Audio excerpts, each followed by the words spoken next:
오늘 아침 대강절 둘째 날 하나님께서 우리에게 주시는 말씀은 누가복음 1장 46절로 48절까지의 말씀입니다. 누가복음 1장 46절로 48절 말씀, 우리 같은 마음으로 주의 말씀 봉독토록 합니다. 마리아가 가로되 내 영혼이 주를 찬양하며 내 마음이 하나님 내 구주를 기뻐하였음은 그 계집의 비천함을 돌아보셨습니다. 보라, 이제 후로는 만세에 나를 복이 있다 일컬으리로다. 아멘. 오늘 우리가 함께 보고 있는 이 46장 6절부터 마지막 55절까지 나오는 말씀은 소위 마리아의 찬가라고 일컬어지는 그러한 마리아가 하나님 앞에 찬양을 올리는 내용입니다. 많은 유명한 음악가들이 마그니피커트라고 그렇게 명명하면서 작곡했던 그러한 내용들이 바로 이 본문의 내용입니다. 이 내용을 깊이 묵상하면 성경 속에 하나님이 어떤 하나님이냐 하는 것을 우리는 밝히 보게 됩니다. 오늘 그 주된 내용 가운데 46절로 48절은 우리가 평생에 하나님을 바라보면서 찬양해야 될 그러한 주제들이 다 들어 있습니다. 우리가 이 말씀을 이 대강절 기간 동안에 묵상하면서 하나님께서 우리에게 어떤 하나님이신가 하는 것을 깊이 깨닫고 이 찬양이 우리의 삶 가운데 늘 고백되기를 주의 이름으로 축원합니다. 먼저 하나님은 차별이 없으시다는 겁니다. 오늘 마리아가 하나님 앞에 기도할 때의 48절에 그 계집종의 비천함이다 라는 그런 고백을 합니다.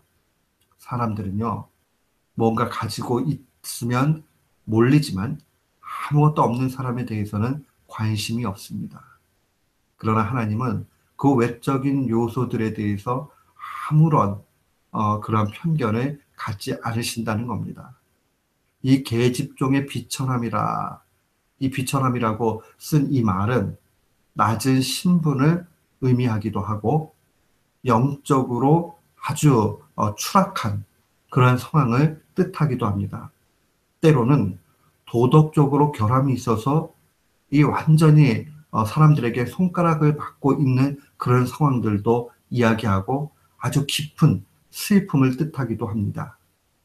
우리들의 이야기로 와서 보면 출생 자체가 대단히 나타낼 만한 상황이 안 될 수도 있고 영적으로 아주 고통 가운데 놓일 수도 있고요. 또 도덕적으로 실패할 수도 있다는 겁니다. 또 슬픈 일을 만나서 그 슬픔의 그러한 고통 가운데 나아갈 수도 있다는 겁니다. 그러나 하나님은 그러한 우리의 형편과 상관없이 우리를 인도해 가신다. 그렇게 증거를 합니다. 그 계집종의 비천함에 대해서 고백하고 있는 것 분명히 보게 됩니다. 성경 속에 위대한 하나님의 사람들은 한결같이 낮은 사람이었습니다. 그리고 하나님을 바라보는 사람이었습니다. 신명기 10장 17절로 18절도 증거합니다. 하나님이 어떠한 분이신가? 너희의 하나님 여호와는 신 가운데 신이시며 하나님 외에는 아무도 하나님 같은 분이 없다는 겁니다. 주 가운데 주시오 크고 능하시며 두려우신 하나님이시라. 사람을 외모로 보지 아니하시며 뇌물을 받지 아니하시고 고아와 과부를 위하여 정의를 행하시며 나그네를 사랑하여 그에게 떡과 옷을 주신다라고 증거합니다. 고아와 과부, 이스라엘 공동체 안에서 이 계층에도 들지 못하는 그런 사람들입니다. 나그네 객은 늘 위협 가운데 있습니다.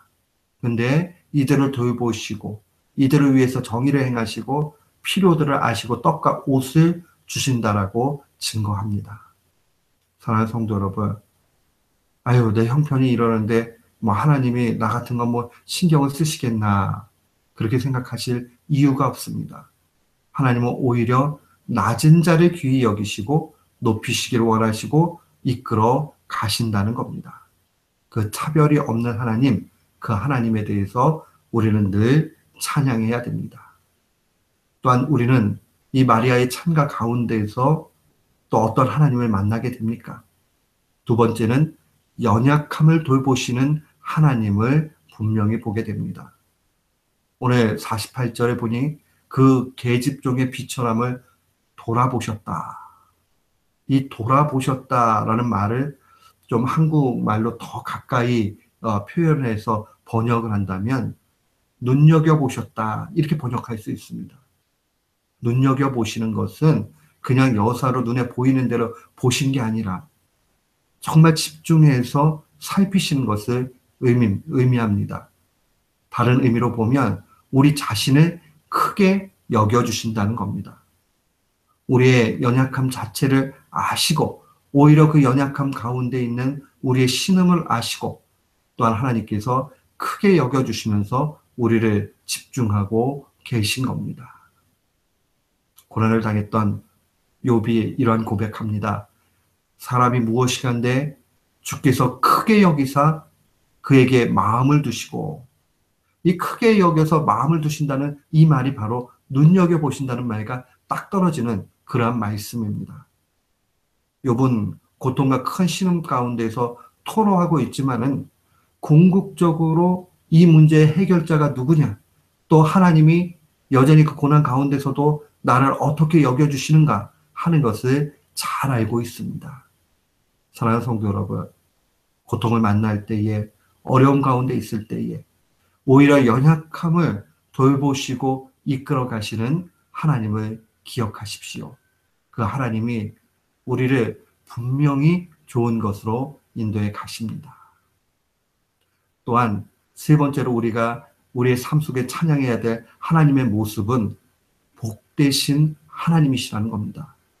이 복되신 하나님이다. 이 뜻은 하나님 자체가 최고의 복이라는 고백입니다.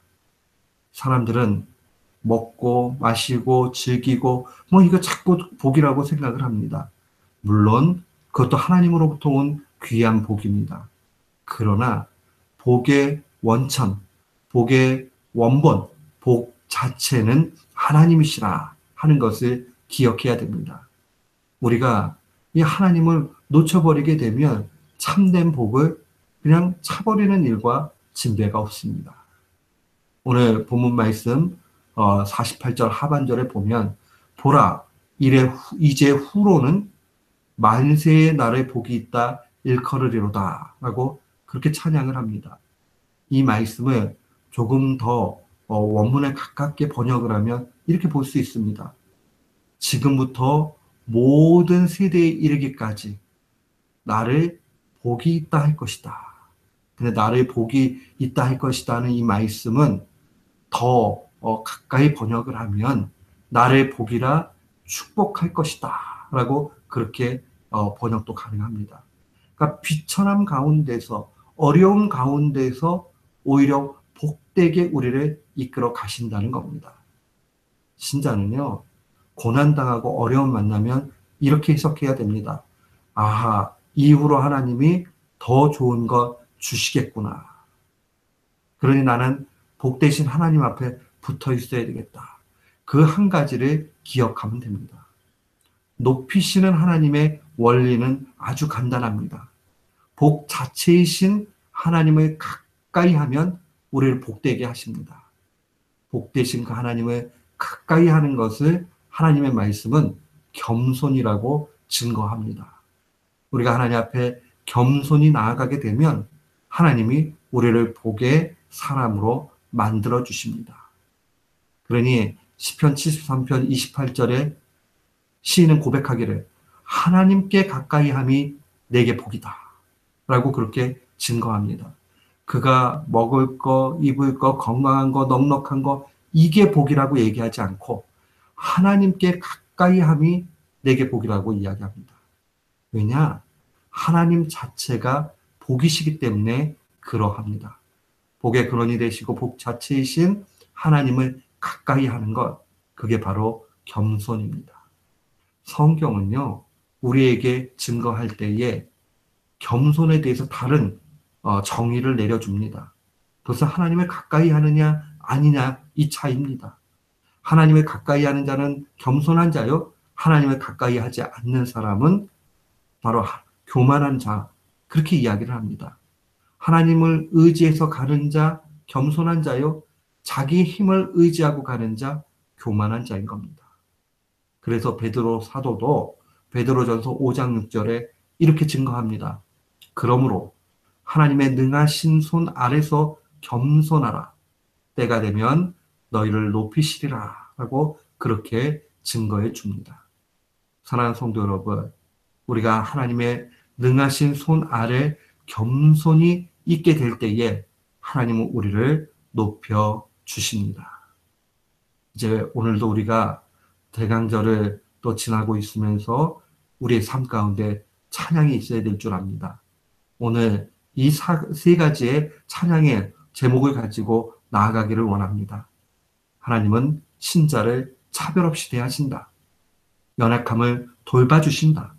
우리를 복되게 해주신다. 이 세 가지 내용을 늘 기억하시면서 오늘도 주 안에서 승리하는 귀한 교우들 되시기를 주님의 이름으로 축원합니다. 아멘.